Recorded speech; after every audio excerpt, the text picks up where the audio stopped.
Hello, everyone, and welcome back to another episode of Code Man Movies, another podcast episode, whatever you want to call this. I don't know what exactly I'm doing here. I'm just talking about movies because, I have nobody to talk to. Again, I just moved. I don't have friends here.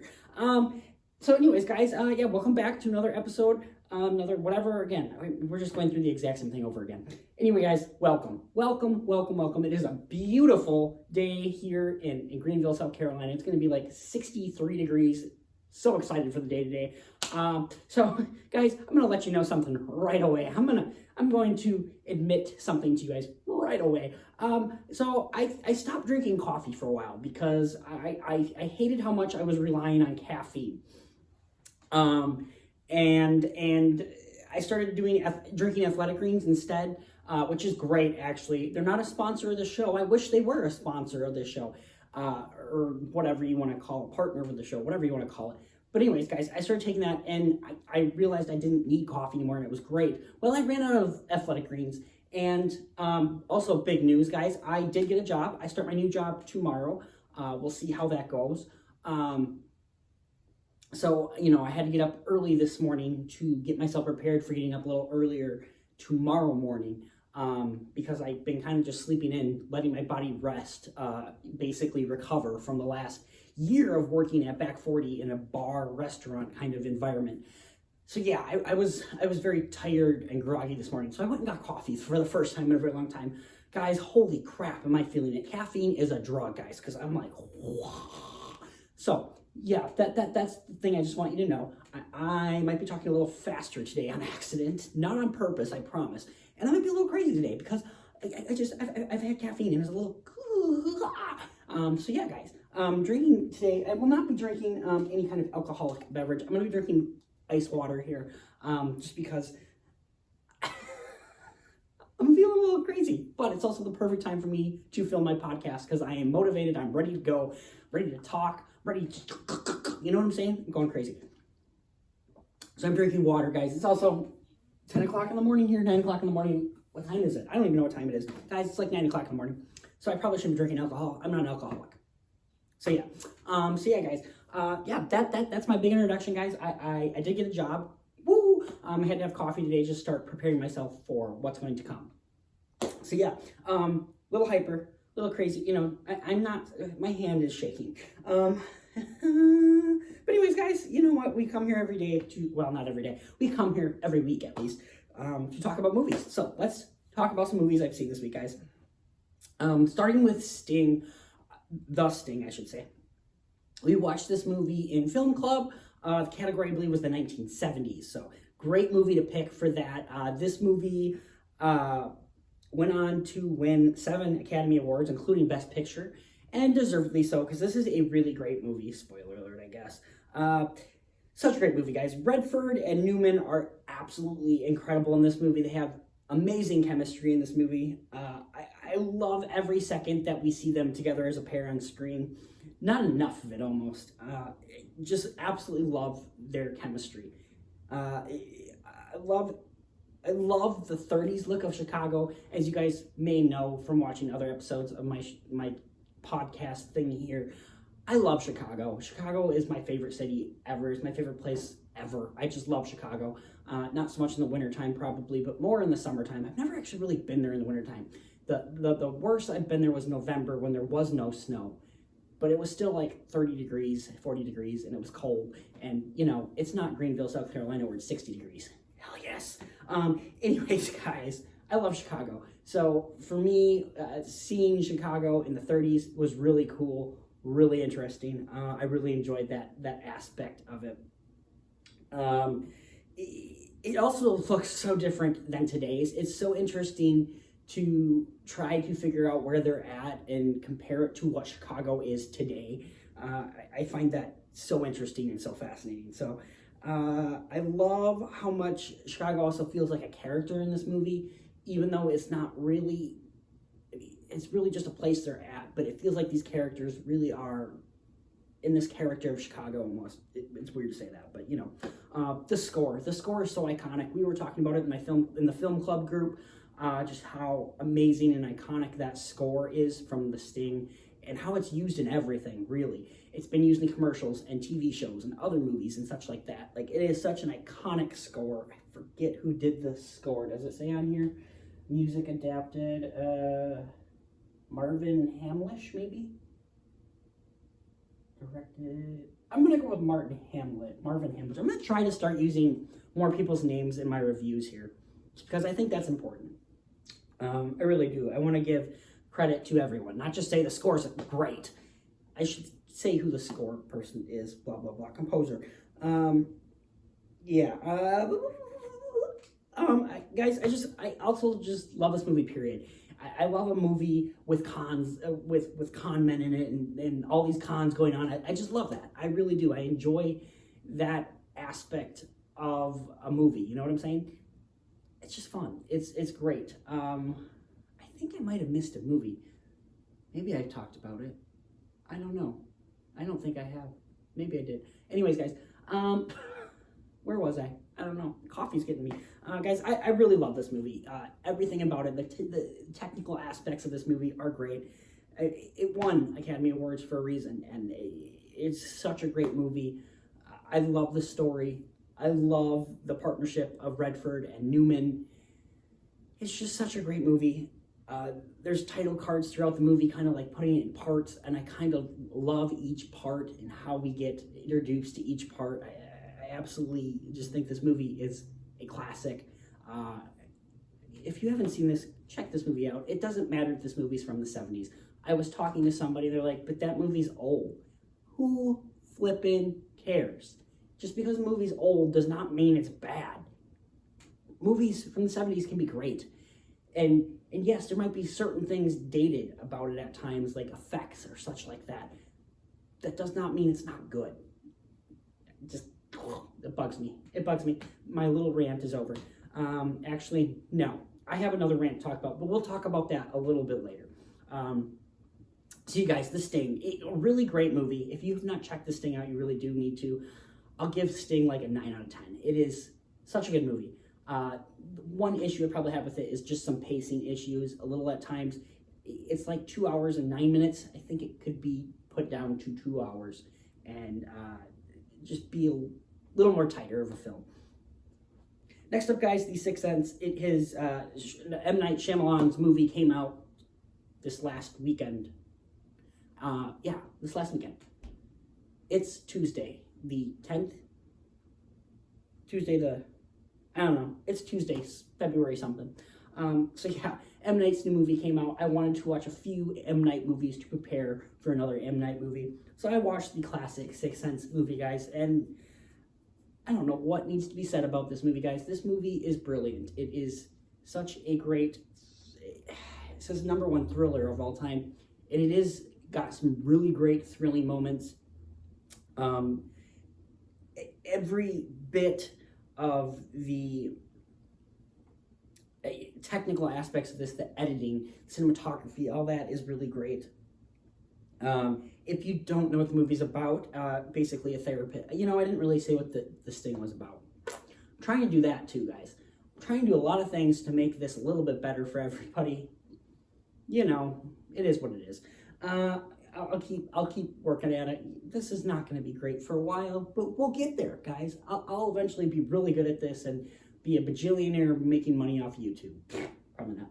Anyways, so a therapist, he spends some time with a child who is troubled. He troubled child. He trying to help this child, essentially. And this movie is just so beautifully done, guys. The camera work in this is great. The cinematography from Fujimoto, I forget how you say his name. I apologize for screwing that up, but his cinematography is absolutely amazing. The score from James Newton Howard, I believe, who did it. Fantastic. I won't spoil the movie in case you haven't seen it, but I feel like it's impossible not to have been spoiled by this movie if you haven't seen this movie.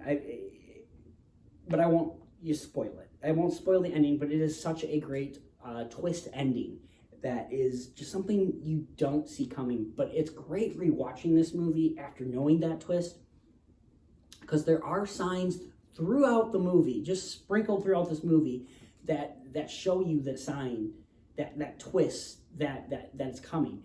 And it's just incredible how much our eyes miss when we don't know. You know what I mean? You know what I mean. If you've seen the movie, you know what I mean. It's amazing how much our eyes miss as we're watching a movie and we don't see things. So yeah, guys, it's just a great twist. I love the twist in this movie. It's so incredible. And the thing is, I think I knew the twist before actually seeing the movie. My parents would not have allowed me to watch this when it came out at the time. My parents were extremely sheltered. So I didn't get to see this until I was an adult. And I think I had known the twist. And then I saw the movie and still really enjoyed the movie. I enjoyed the journey that I went on, even though I knew the twist. And it's just, guys, this is such a great movie. Acting is superb from Willis and Haley Joel Osment. Haley Joel Osment was such a great kid actor. And even, what's her name? The lady that should definitely have won an Oscar, but I can't remember her name. She was in Hereditary too. I can't remember the actress' name. The actress that plays his mom, incredible. She should have gotten an Oscar a very long. She should be an Oscar winner. She's such a great actress, I should say. But yeah, I won't spoil the movie for you in case you haven't seen it. It's just a treat to watch this movie again and see all the details you missed watching it for the first time. This is just such a good movie, guys. I love the twist. I love all the little sprinkled details throughout it. I don't have a lot of negative things to say about this one, guys. I would say the one maybe negative I have with this movie is the writing at times. There are things that people say that just, I feel like you don't say in real life. People don't talk like that. And it takes me out of the movie a little bit. But I just love everything about it. There's a lot of practical, if they're not practical effects, they feel very practical. If they are CG, it's really good CG. I think it's more practical, but there's some practical things going on here. I love just all the side characters and such. It's just, I love this movie. This movie is so great. M. Night's best movie, in my opinion. I'll give this one a 9 out of 10. I really, really enjoyed this movie. The writing is the only thing that sometimes bugs me. There's certain things that are said that I'm just like, people don't talk like that. So, yeah, guys, Sixth Sense. If you have not seen The Sixth Sense, please check out The Sixth Sense. I'm going to have some more water, guys, because I'm just feeling so jittery. Whew. Wowza. Oops. I just spoiled movies.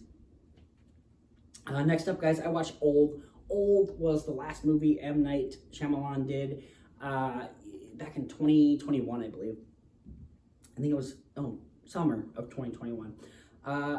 This is a movie that has such an interesting premise, guys, and it doesn't do anything with it, really. Basically, these group of people go to a beach for the day, and they realize that they can't get out of this beach. They realize that they age very, very quickly while on the beach. Dialogue in this movie is just absolutely atrocious at times. It is so bad. M. Night is just not good with dialogue. I don't get it. I don't understand why sometimes his dialogue is so bad. He needs people to help him write dialogue. It's just not good sometimes. The beach is I love the shots of the beach. I think the beach is set up very well. It feels like the beach is kind of like a character in a sense. Similar to how I was talking about The Sting with Chicago. The beach feels like its own character in a sense, and it is a beautiful beach they filmed on. So it goes along great with this very interesting premise that I think is kind of just not used as well as it should have been. The idea that you go to a place and you start aging faster than you should is just an interesting premise. The problem here is that, again, it just doesn't really use it. What happens really in this movie is just M. Night essentially, or anyways, the writing with this movie anyway, I don't know if it's M. Night specifically, but basically, it's just everyone in this movie basically every illness you can think of kind of starts happening. It's more of like, how many ways can you die? And it's just one thing after the other. And this movie I think when I originally talked about this movie in my review back in 2021, I talked about how this movie is the same thing over and over and over again, which it is. Basically, something bad happens, people freak out, they get over it, they move on. Something bad happens, they freak out, they get over it, they move on, and it's just the same thing over and over and over again until everyone's dead, essentially, is what this movie is. And it's wasted. This premise is just wasted. It makes this movie not feel like there's no stakes almost in this movie.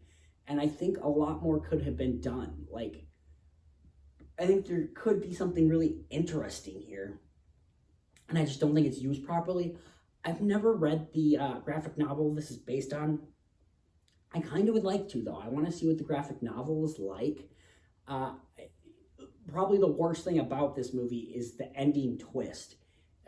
M. Night became this person who just needs a twist in every movie, and this one feels so just pushed in to have a twist. The twist is so stupid, and once you realize why this beach is the way it is and such, it's just, okay, that's dumb, but whatever. The ending just kills it.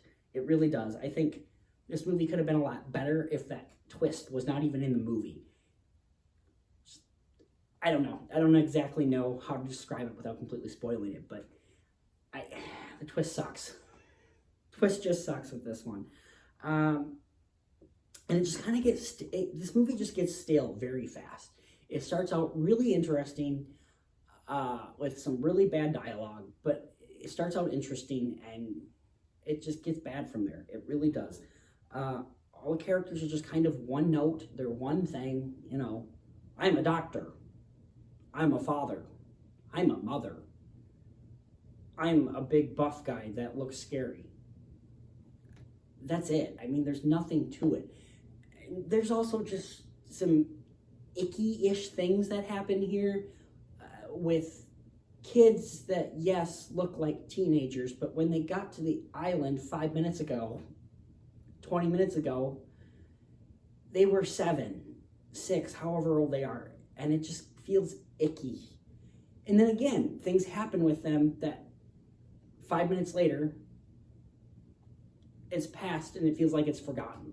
It feels like it really doesn't matter with what the rest of the movie is, because it happens for 5 minutes and it's done. They freak out about it, it's done, they get over it, they calm down, and they move on to the next thing. It's like, this movie reminds me of going to one of those escape rooms, right? We have one clue, we freak out about it, we figure it out, move on to the next clue. And then you eventually just get out of the escape room. It kind of just becomes anticlimactic by the end, really. So yeah, guys, this is not my favorite Shyamalan movie at all. It's not horrible, I will say that. It's fine. I don't know what I originally gave this movie. I'll give it like a 5 out of 10. There's a lot of good here, but then there's just also a lot of here. And it's just a very movie. It's a very non-memorable movie. But, it's fine. It's fine. I'll say that. Now, M. Night's new movie, guys. First of all, that poster is incredible. I kind of want that poster. There's also another poster where it's their shadows, by the cabin, and it looks awesome, too. I just really like this poster. His newest movie about a family who go to a cabin for a trip, and suddenly there's a group of people that show up telling them that they can stop the apocalypse, and the only way to do it is if one of the 3 of them makes a sacrifice. They kill a member of their family, and the apocalypse will end. This is a very interesting movie in the sense you don't know who's who's telling the truth, if what these people are saying is truthful. You don't know what's going on necessarily. You don't know what's true, what's not. I love that about this movie. I think this movie's fantastic, guys. Cinematography from Blonsky and Meyer is absolutely superb. There's some incredible shots in this movie. I absolutely love it. The acting, in particular, Dave Bautista is incredible. I think Dave Bautista will one day become an Oscar-winning actor. I don't think he'll get nominated for this movie specifically, but I think someday he is going to be in a movie that is, and he's going to give a performance that's just going to blow us away. I just think he is so great in this movie. I just cannot believe how great Dave Bautista is in this movie. The little girl, I don't know how you say her name. Her last name was like Chu or something like that. Little Chinese girl, I believe. And she is incredible in this movie as well. For a child actor, absolutely great. A couple moments where she's a little stiff, but for the most part, I really, really enjoy her performance in this movie. I think she's great. A couple moments of clunky dialogue. Again, it's a movie written, I believe it was written, but I believe other people wrote the screenplay, which is helpful. M. Night needs people to co-write his screenplay because he's not always the best. There's some clunky M. Night dialogue in this movie. And M. Night is someone that likes to use the news to kind of like explain things sometimes. I don't always love that. And there's a lot of news footage in this movie that I don't particularly love. And then there's a lot of stuff being explained in this movie, and I feel like it's not explained correctly, or there's certain things that are over-explained, and then other things that are like under-explained, honestly. It could have used a little more description with it, and it's not. So certain things over-explained, under-explained, it's a little clunky at times. I will say that. But for the most part, guys, I think this movie's just a blast. It is so tension-filled. You don't know where it's going necessarily. There's a lot of things that I was like just on my edge of the seat with this one. And I just didn't know where it was going. And I was so excited by that. With M. Night movies, we kind of expect a twist, right? This movie doesn't really have a twist. It's just, it is the movie that it is. It ends up going the way it is. Again, I don't want to spoil it necessarily, because there is stuff to be spoiled. With the movie being the entire time, what is going on, what's real, what isn't, there's definitely stuff to spoil here. I think it just did a great job doing that, and it doesn't need a twist. It just has an ending, and I like that. I think all the acting in this movie is just great. What else do I have to say about this one? It is just, it's a hard movie not to talk about, not spoil, in my opinion. But there's just so much great stuff happening here, and I just loved every second of it. I really did. I really did enjoy this one. I know not everyone is enjoying this one. I feel like I am a lot more on the upper end of this one. I want to go see it again, just because I feel like maybe I was in the moment or something. I don't know what was going on that I was having such a good time watching this movie, and everyone else seems to not be enjoying it as much, but I just think this movie's fantastic. But I think I'm going to see it again and maybe do a spoiler review with this one, because I had so much fun with this one. And maybe I just had did I drink beforehand? I don't think I did. I don't know. Maybe I don't know what it was about this one, guys, but I had so much fun with it. I think this movie is just spectacular. I'm going to give this one, there's, again, some clunky dialogue, some things that were over-explained, under-explained, such like that. I'll give it an 8 out of 10. I really do enjoy this one, though, guys. I think this is M. Night's best movie. It's right behind Sixth Sense for me, honestly. I really, really enjoy this movie. But maybe if I see it again, I'll start seeing more negatives. I don't know. But yeah, guys, Knock at the Door, or Knock at the Cabin. I hate the title. I don't like the title. This one's also based on a book. I want to read the book. The book got semi-spoiled for me. There was something that happens in the book that does not happen in the movie. I kind of want to read this book, and just this ending sounds so very different. I want to read the book. Let's just say that. Next up, guys, Love of Fire.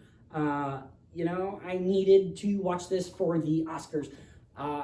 Usually not the biggest documentary person. Last week I had or the last episode, I had 3 documentaries I talked about. I don't usually love documentaries. I just kind of get bored by them. And I don't know why that is. I don't know why it is, because I like learning things. I like these true life kind of things, but I don't know. Anyways, guys, Fire of Love.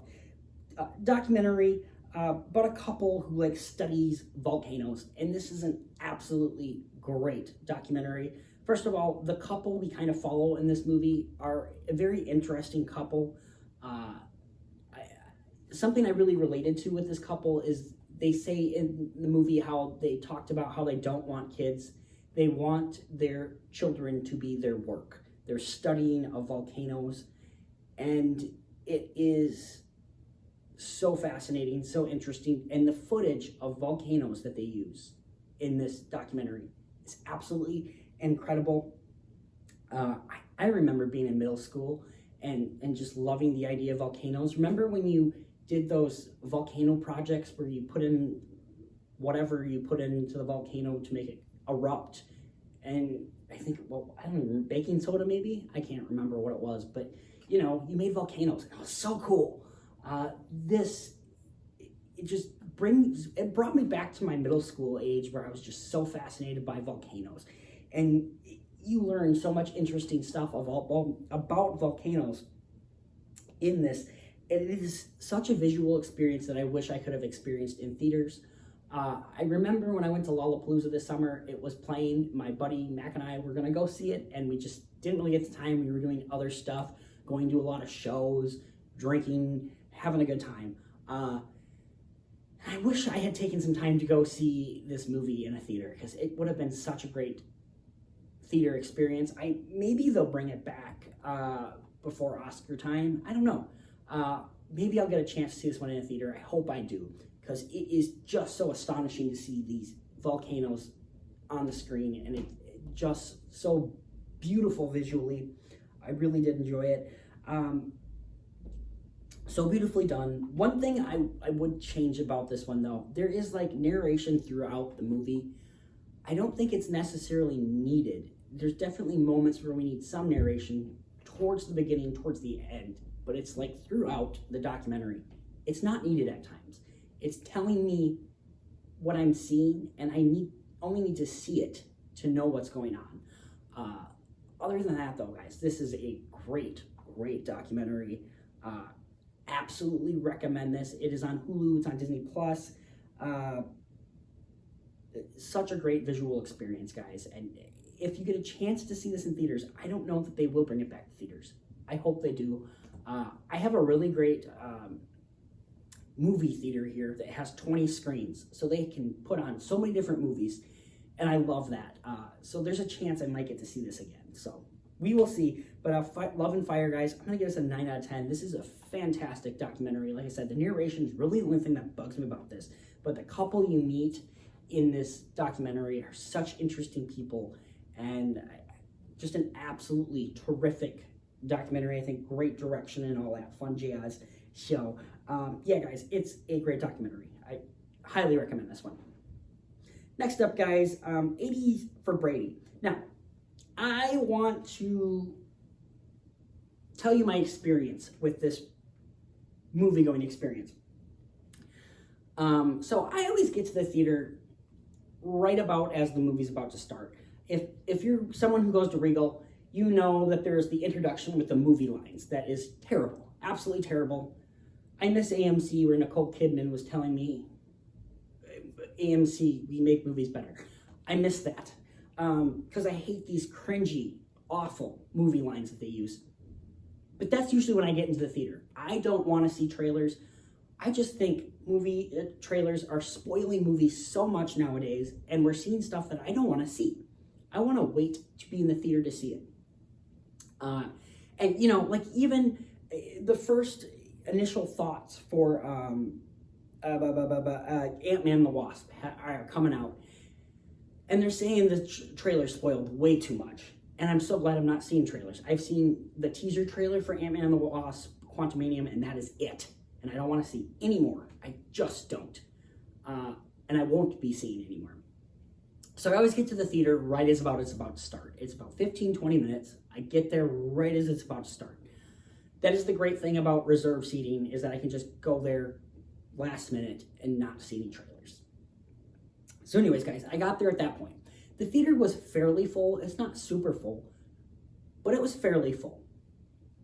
And I get in there, and I am, first of all, everyone is over the age of 50, probably in this theater.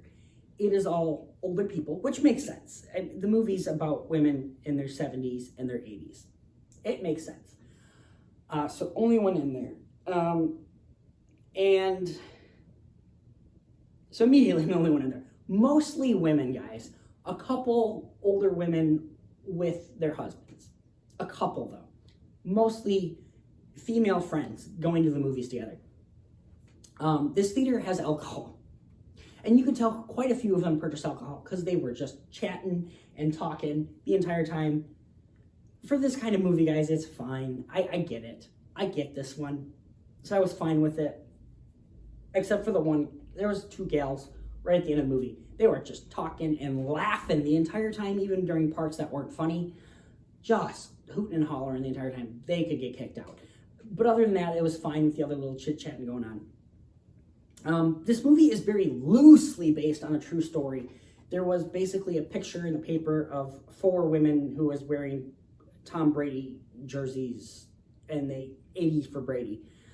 That's pretty much where the end of this true story is, because this movie is so false, it's not even funny. There's so many situations in this movie where, like, for example, it's not a spoiler alert, the movie is about 4 women in their 80s, essentially, going to the Super Bowl in 2017.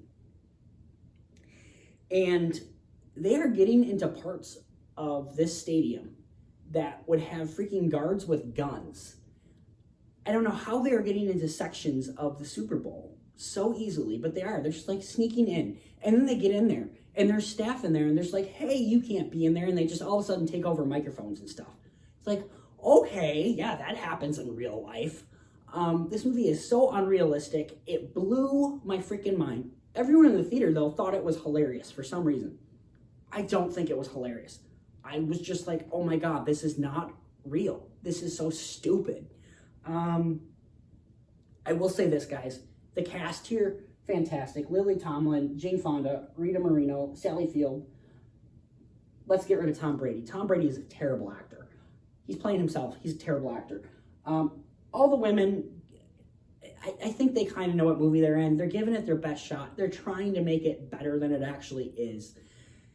The standout for me, Sally Field, she's really trying to take this terrible dialogue and make it a little better.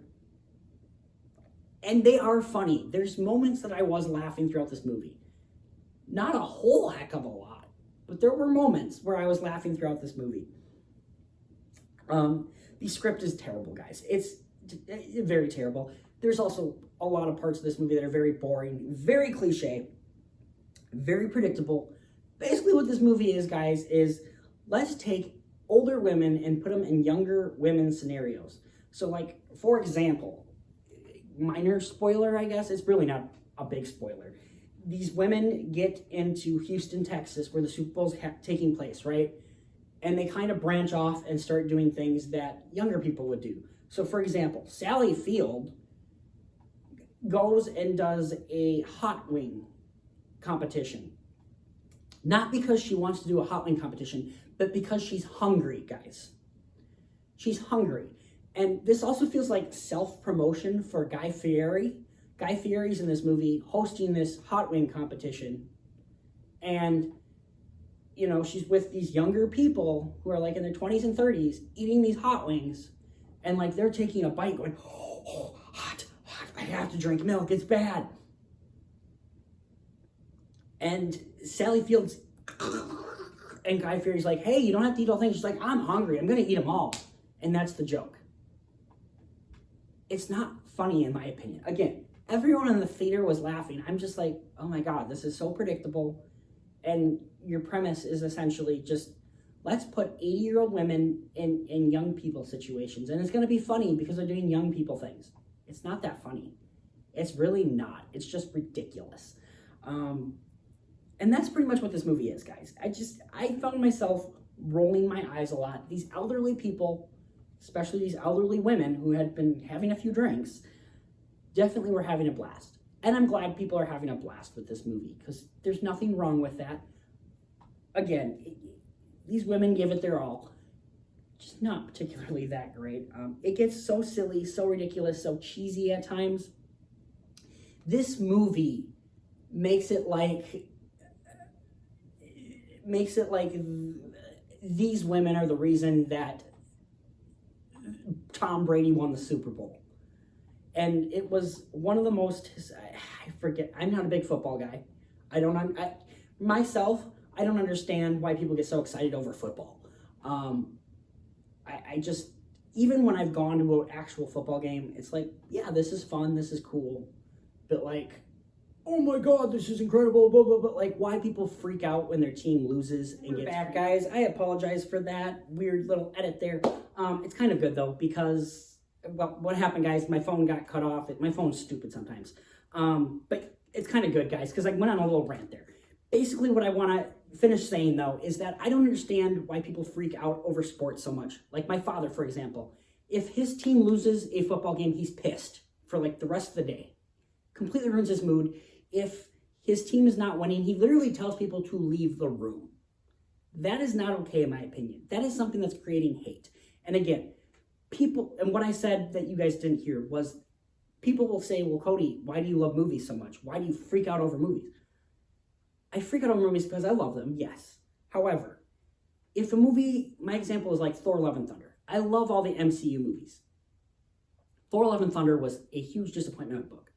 Did it piss me off, though, to the point that I was treating people like crap? No. People with football sometimes treat people like crap because they're cranky that their team loses. Who freaking cares?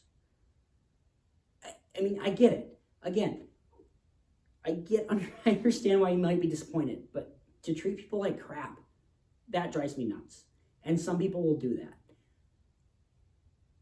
And yes, there are people on the internet that also do that with movies, which drives me nuts too. Star Wars is my big example. You go online, there's a lot of freaking negative things about Star Wars. Get the frick over it. You didn't love a movie, get over it. So I just hate that. I feel that's big time there for sports. So my point is, I don't understand why people freak out over sports so much. Again, I'm a different person, such like that. That's kind of just my opinion. And that's why this movie just didn't quite work for me. If you are someone that's older, if you are someone that likes sports, this might be the movie for you. Personally, for me, I just found it very cheesy, very predictable. I did laugh a few times, though. I didn't hate myself for watching this one. It's just very ridiculous, not very true to real life. Tom Brady was a terrible actor.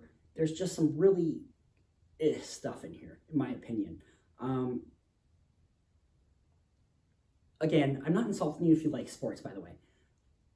I just think there's more to life than men getting overpaid and touching themselves. And again, same thing can be said with me with movies. You know, Cody, you care so much about movies where people are getting overpaid. But movies, at least there's usually a movie like Everything Everywhere All at Once. At least there's a story there. There is real emotion there. There is this parent-child relationship that moves me. Again, that's my opinion. If you don't understand it, great. If I'm just full of crap and an idiot, please comment below and let me know. Be respectful about it, though. Thank you. Moving on, guys. I've talked way too much about this movie. Moving on to Moonrise Kingdom, guys. If you've seen my show before, you guys know I'm not the biggest Wes Anderson fan. I find him very pretentious. just trying way too hard, and I feel like I'm an idiot watching his movies. I just feel like I'm not cool enough to be part of this club. I don't know what it is. So I don't love Wes Anderson necessarily as a filmmaker. However, this is one of his movies I really do find really good. It's a very quirky, cute, romantic comedy, essentially. People walk by walking their dogs. They think I'm crazy. That's okay. Anyways, guys, it's a quirky little romantic comedy. If you've not seen this movie is about two 12-year-old children that fall in love. They are both people living their lives. They meet each other, and they decide to run away from home, essentially, their homes, and start a life together. It's just a beautiful, funny, little quirky movie, and this is a very Wes Anderson movie. Again, a movie I saw in film group. I forget what the category was. I'm not sure. I can't remember. Anyways, a summer movie. Maybe that's what it was. I can't remember. Anyways, a movie that we were talking about in the film group. Someone was saying how the first 10 minutes, if you hate Wes Anderson, you're definitely not liking this movie. For some reason, within the first 10 movies, I'm like, oh my God, I love this movie. Such beautiful camera work, such beautiful cinematography, amazing shots. Wes Anderson's direction is great. Writing is great. It is quirky. It's cute. I don't know what it is about this one that I love. It's like literally one of his only ones I like besides like Fantastic Mr. Fox. The costumes in this from Mama Mahone, I can't say his name, her name, I forget who it is. Incredible. Ullman's cinematography, brilliant. Usually not a fan of Wes Anderson. It just feels so forced to me. This one, it works for some reason. It's a short movie. It's only about 90 minutes. It goes quick. It's just very sweet. It's a charming, lovely little movie. And it's a rom-com. It's one that I don't feel like is talked about when we talk about best rom-coms just because it's 12-year-olds. But I think it's very true to life. I don't know. I love this Wes Anderson movie, guys. There's not a lot wrong with this movie in a sense for me. Besides the fact that there are moments that are a little too Wes Anderson-y that take me out of the movie. I feel like I'm watching, I don't know what it is, guys. I don't know what it is with Wes Anderson that I don't love. It's just pretentious and ridiculous at times. And there are some of that in this movie. But then there's other moments that I just find really great and make me feel like a kid again. I don't know. I don't know what it is. I love so much about it. I love the awkward, there's a lot of moments of awkward dialogue between like adults that I think just work brilliant and are very true to life. And then other moments that are just cartoons. And I don't get it. And yeah, guys, this is just a brilliant movie from Wes Anderson. One of the few that I actually like of his.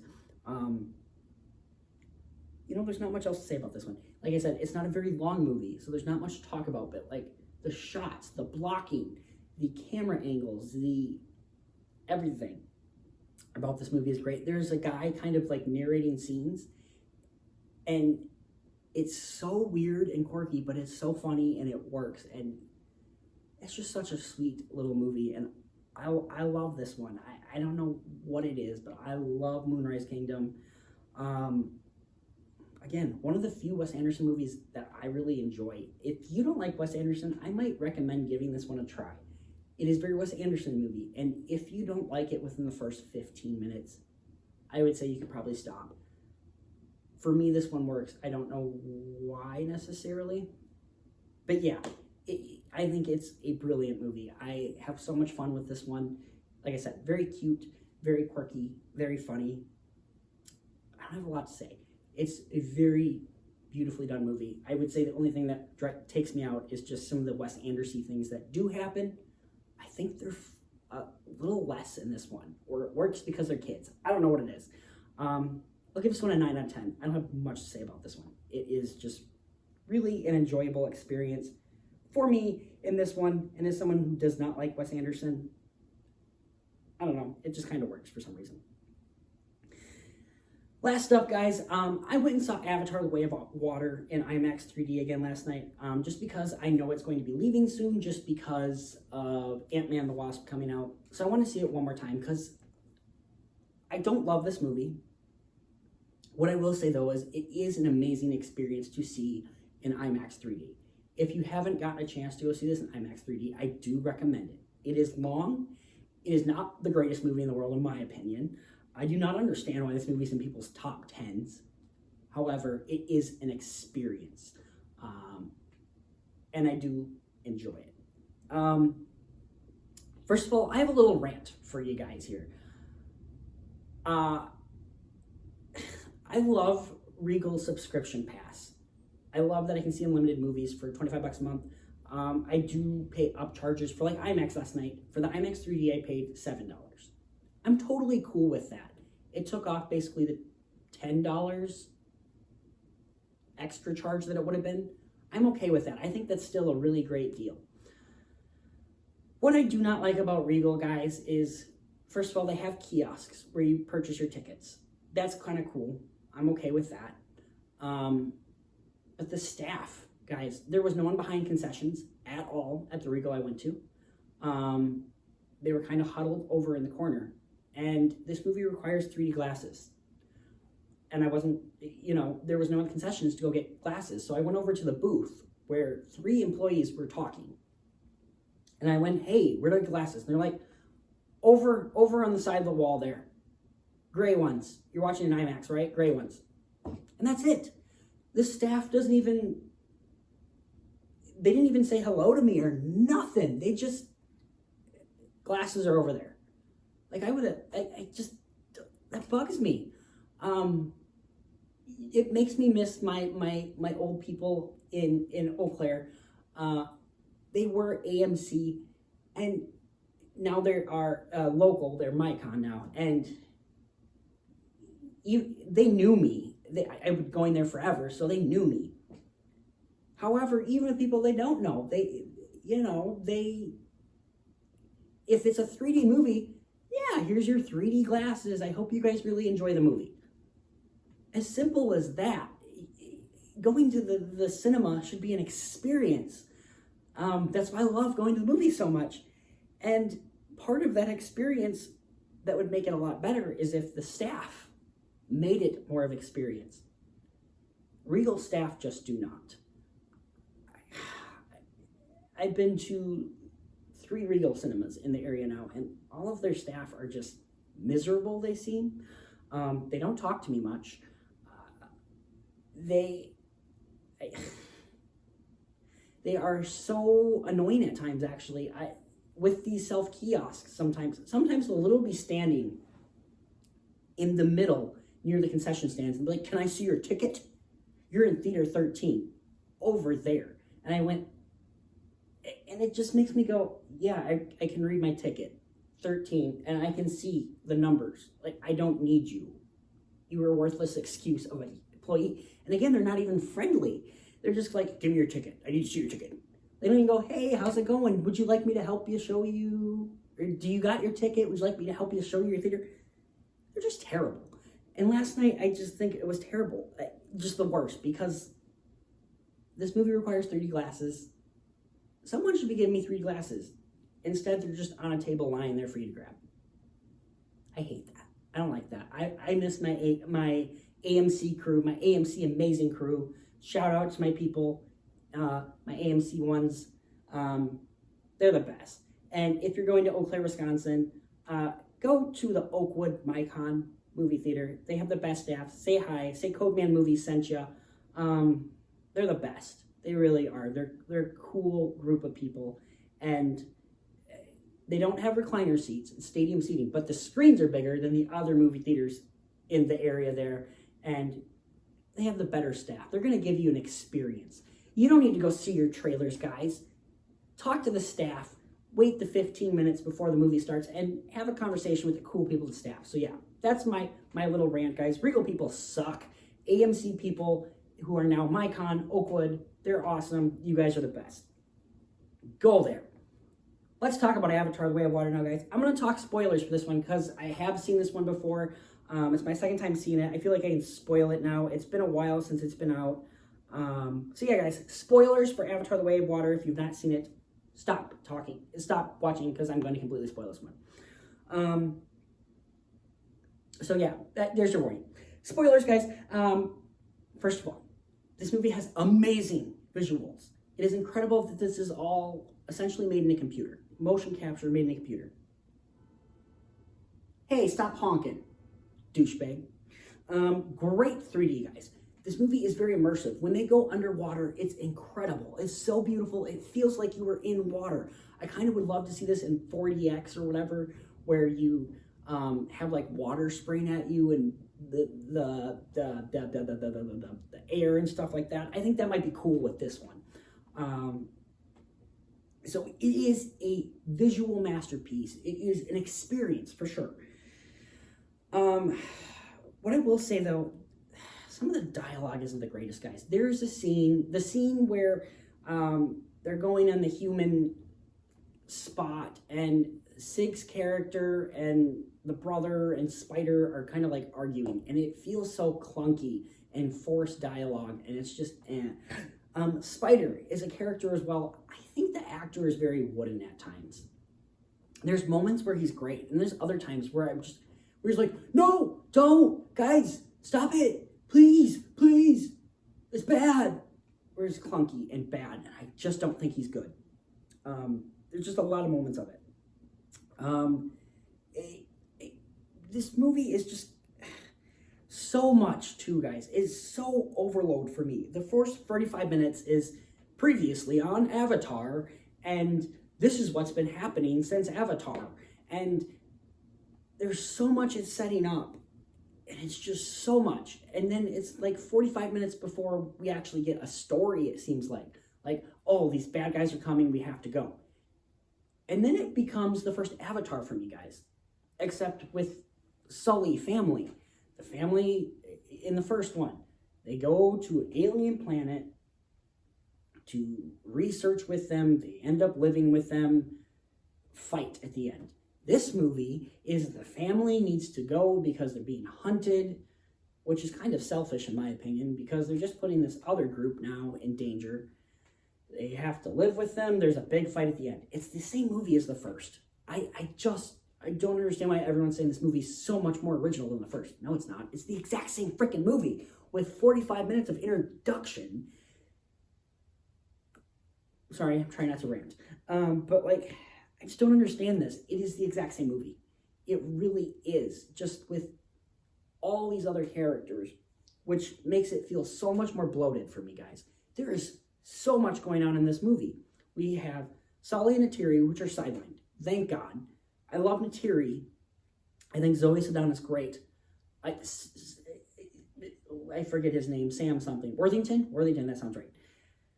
He's so in this movie, and Jake Sully is just an character in my opinion. I'm glad he's sidelined in this movie. I'm much more interested in the kids, actually.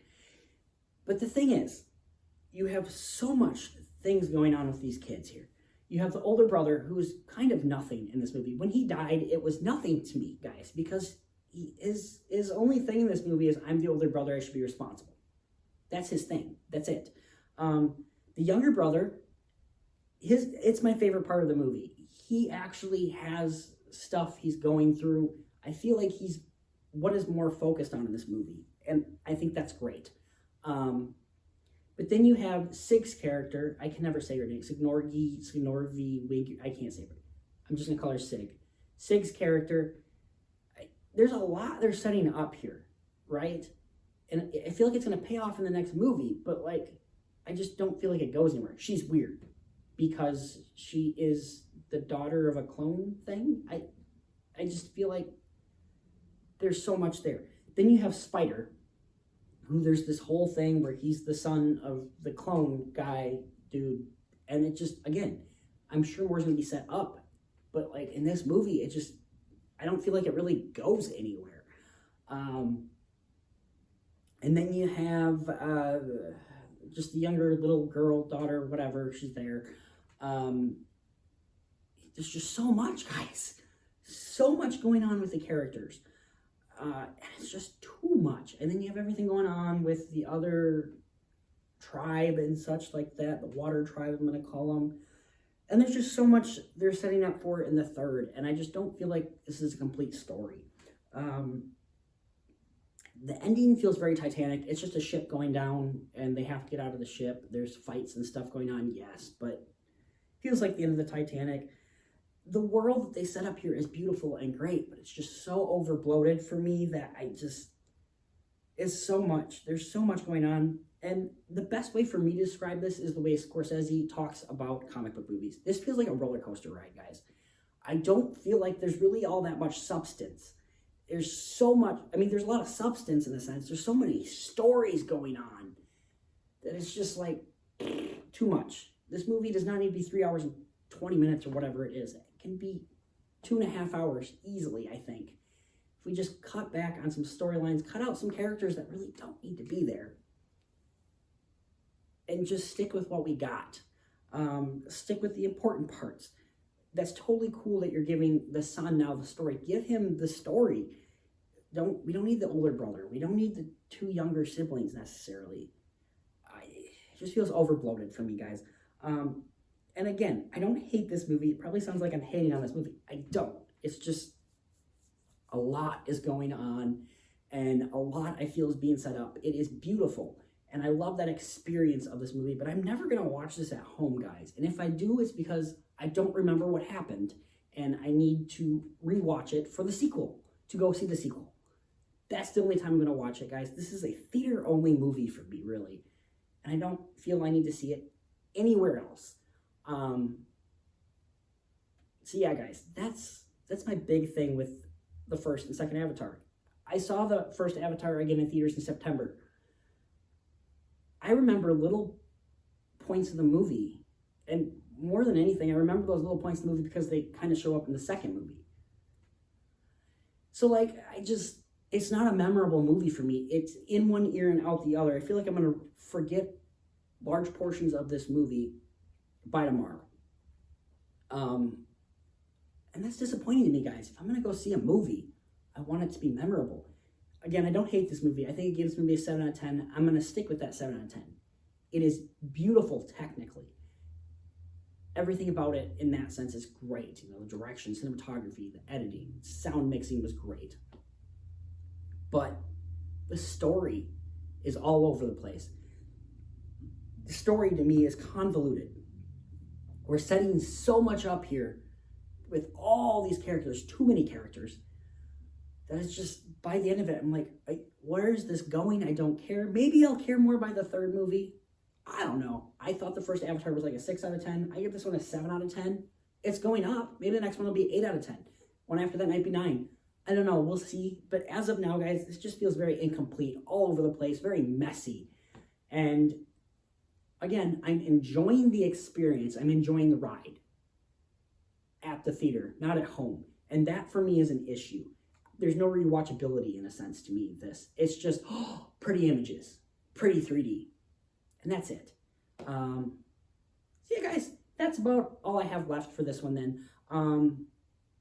Lots of movies coming out very soon here. This week we have Titanic in 3D. I'm definitely going to go experience that because I love Titanic, actually. So I'll be reviewing that very soon. And then we also have Magic Mike, The Last Dance. I will be watching those movies and leading up to the new one. Because, yeah, I'm going to still go see it. I see pretty much everything. So, you guys, I hope you've enjoyed this episode. I will stitch these 2 parts together because my phone's stupid. Is this still going? Or are we even missing out on this? Nope, it looks like we're still going. Thank God. It's going to be a longer video, guys. I apologize for that. I've been trying to keep them at about a half hour, but that's life for you.